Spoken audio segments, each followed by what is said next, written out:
evening, friends, and welcome to the Dreary Midnight Podcast. My name is Lisa. My pronouns are she, they. My name is Celeste. My pronouns are she, her. And tonight, in an iteration of a new series we're calling Don't Lose Your Head, we're talking about headless ghosts. Let's get into it. Intro music. Intro music.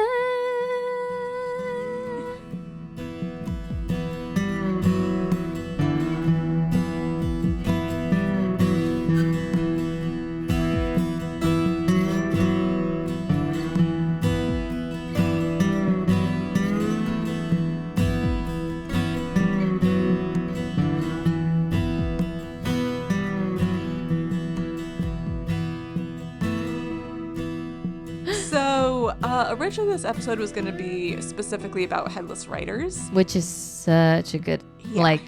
very God. Spooky. I was gonna... What's the thing? What's the... Ichabod Crane? Ichabod Crane, Legend of Sleepy Hollow. Yeah. Yes.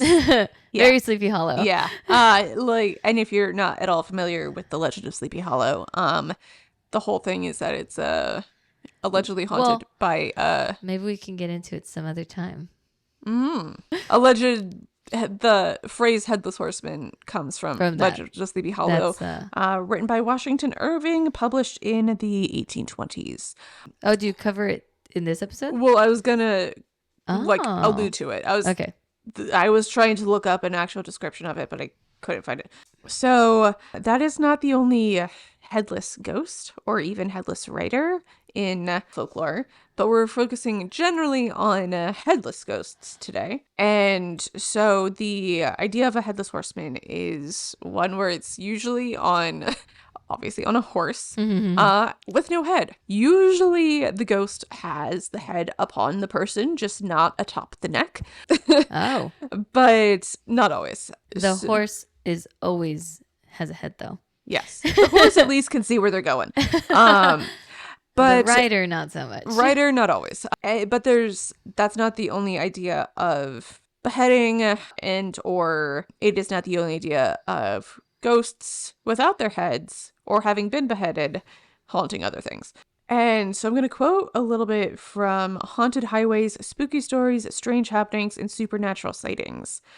And this is on the Kindle edition, page 75.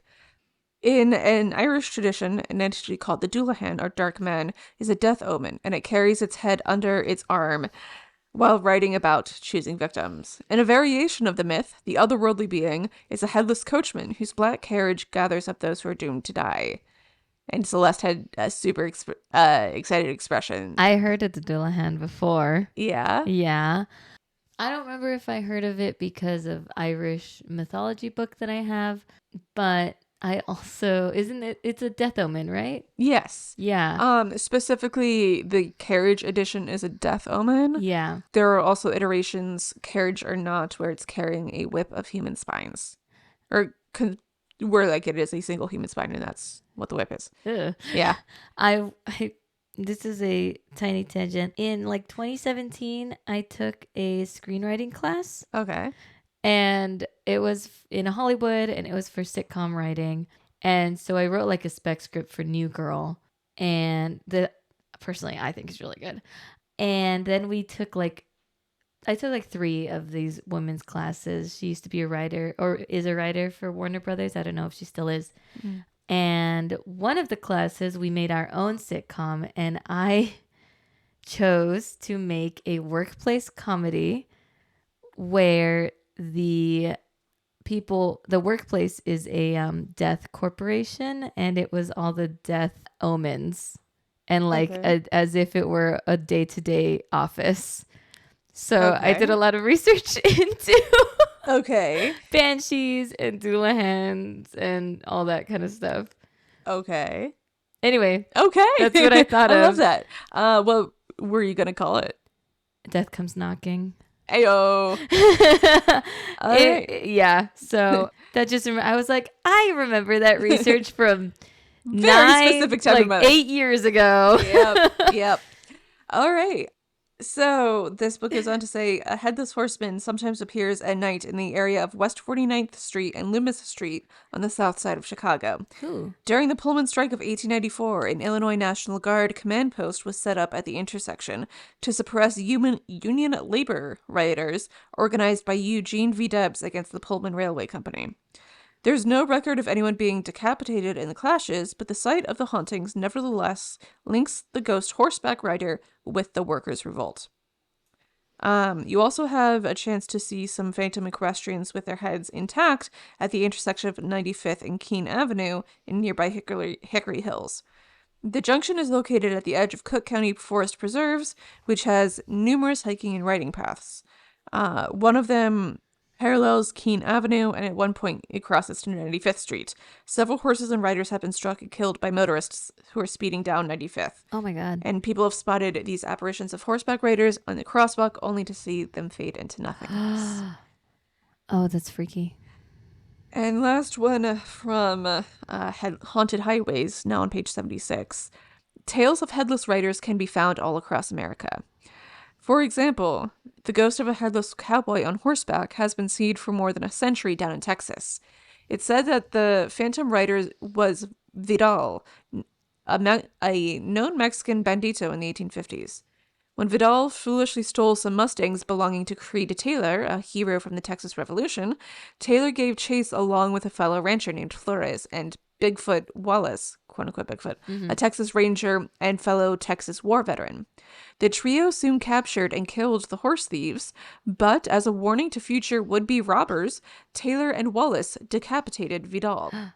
They set his corpse upright on the back of a wild horse, tied his head, complete with sombrero, at his side, Oh my God. and set the bronco free.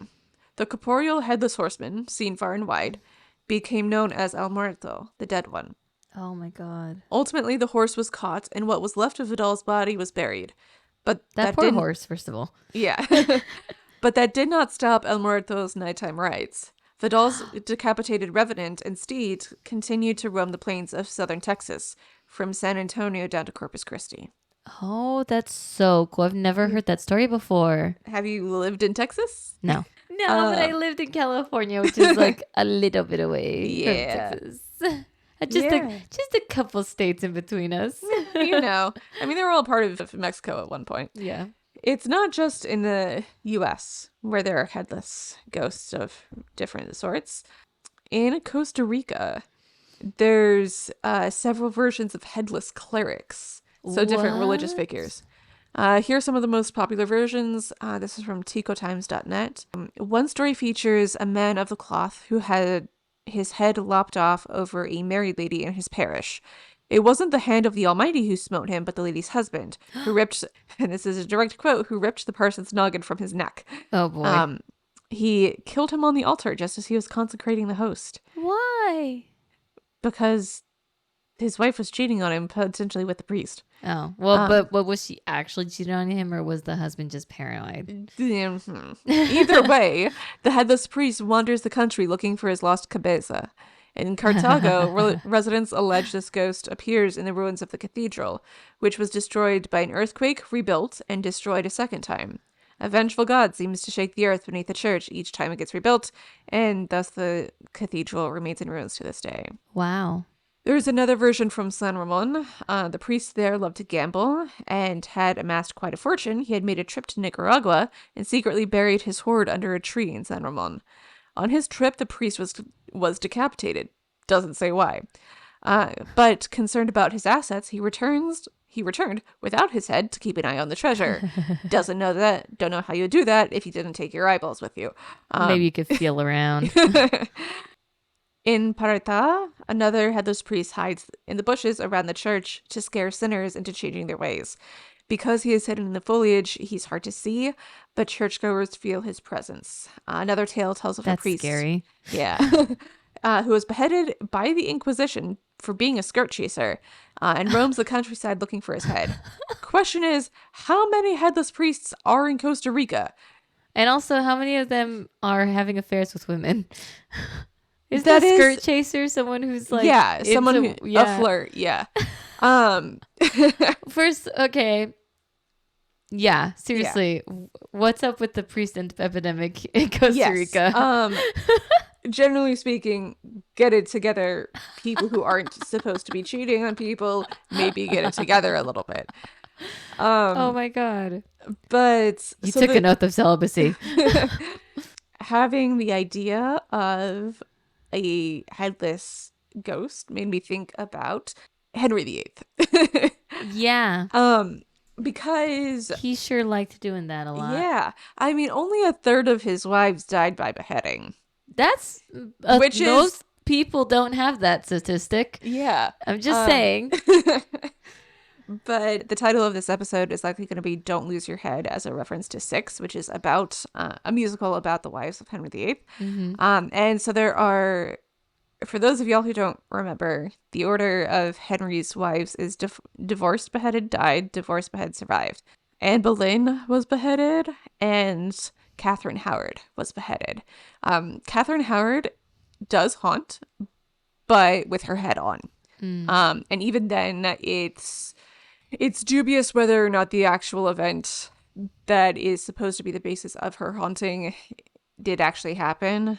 The story behind her haunting is that she finds out that Henry is going to behead her, and he's praying at one end of the castle, and she goes like screaming down the hall trying to like convince him otherwise, and also screaming and crying and all of these things because she's like barely 20 years old at this point, and he's like 40 something. Mm-hmm. And then she like gets pulled back by the guards before she can get to him down in like the chapel at the other end. But as another log pointed out, 16th century tabloids were 15th 16th century tabloids were writing about the fact that Henry stepped on a boat. Like if the eventual beheaded queen was about to get beheaded and like went screaming down the hallway, people would have talked about it. Yeah. Even in like a passing diary entry. So TBD on whether or not Catherine Howard is actually haunting, or if it's something else screaming down the hallway that's haunting that part of castle. Gosh. But Anne Boleyn was the other headless ghost. Potentially headless ghost. She's a headless ghost? Potentially. So the potentially headless part for Anne is that, so from robgoodrow.com, talking about Anne Boleyn and her ghost, he says, since her death almost 500 years ago, there have been countless reports of ghostly activity at several homes and palaces associated with Anne Boleyn, many of which have been attributed to reappearances of the former queen. A famous example was in 1864, when Captain J.D. Dundas was living in the Tower of London.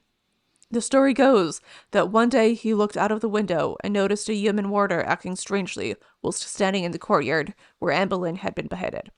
He appeared to challenge something, which Dundas said, quote, looked whitish, like a whitish female figure sliding towards the soldier.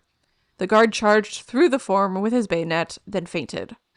He was only saved from a prison sentence because Dundas testified as a witness at his court-martial. And another sighting at the tower occurred within Anne's final resting place in the church of St. Peter ad Vincula. The guard on duty said he saw a flickering light inside late one night. Plagued by curiosity, the captain of the guard climbed a ladder to see inside.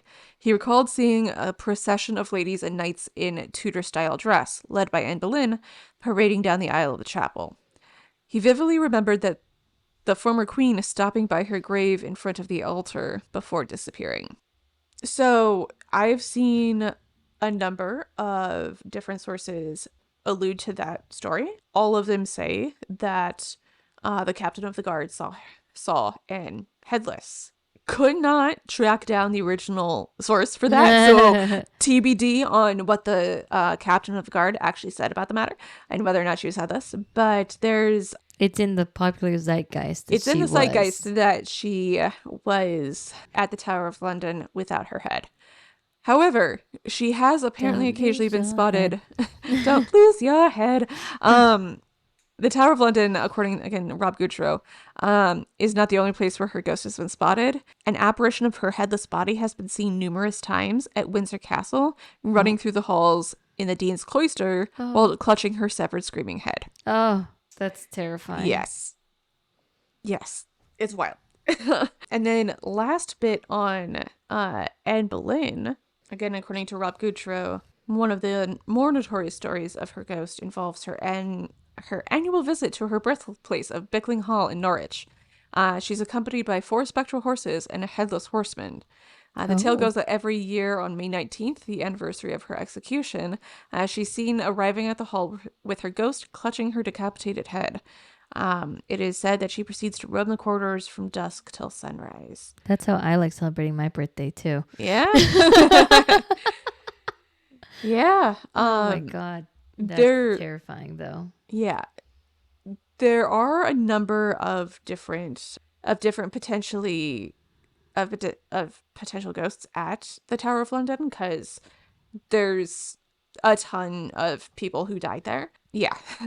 There's reports of ghosts of Sir Walter Raleigh. There's reports of Lady Jane Grey, both of whom got beheaded. Could do an entire episode just on Jane Grey. Lady Jane Grey was beheaded on Tower Hill, February 1554, buried beneath the altar of the Tower's Chapel Royal of St. Peter ad Vinicula. She was 16 years old. Yeah, that was a tough. Yeah. Yeah. She is most popularly known as the 9 Days Queen. From royalcentral.co.uk, Lady Jane Grey's short-lived reign began on 10th July 1553, following the death of King Edward VI, rather. So a generation and a little bit before Henry VIII. And Edward VI had personally named Lady Jane Grey as his successor in the device for the succession. So it sounds like Edward was trying to do estate planning, and it didn't work out, especially when a 16-year-old winds up being the one in charge. Queen Mary had Lady Jane imprisoned in the Tower of London, and while her father was pardoned, Jane and her husband were tried in November 1553 for high treason. Lady Jane Grey pleaded guilty and was sentenced to death. Before her execution, Jane had to witness the beheading of her husband and the sight of his body being brought back in a cart, head wrapped in a cloth. Oh. It's also wild to me that she's 16 and already married. I mean, yeah, that was kind of the thing back It's then. also 1553, and when you are royal, I think you have to like solidify a lot of political alliances as early as possible. Yeah, I mean, I'm sure the alliances are made when they're still children. Yeah. That's kind of the whole point of having an heir, is like making sure that your line is consistent. Is solidified. And you have to, in order to keep solidifying that line, you have to think about the future generations. Yeah. Well, hopefully, and the whole idea of having like heir and spare is like having one to inherit and one to as a backup option. Exactly. Multiple. Yeah. Yeah. I mean, and honestly, it is insane that she was so young, but that practice it's modern. My grandma was 16 or 15 when she got married and started having babies. Wow. And that was in Mexico. Oh, yeah. In like rural Mexico. But I'm just saying, like, you know, in America or in the Western culture in modern times, we have the option of not getting married until like our 30s. Yeah. But yeah, that was actually totally not uncommon for the majority of human existence. Yeah. Honestly, there could be an entire episode specifically about the haunting of the Tower of London. Dude, we should do that. Yes, you should do that's going on the ever-increasing Google Doc. It is going to be a shorter episode today because it's peak season and my brain's fried. No, that's totally fair. But, I mean, that's why my episode was like 40-something minutes. Yeah. I mean, I'm not in peak season. I'm actually about to be on spring break. I am so jealous. But yeah, that's us. That's it for us today.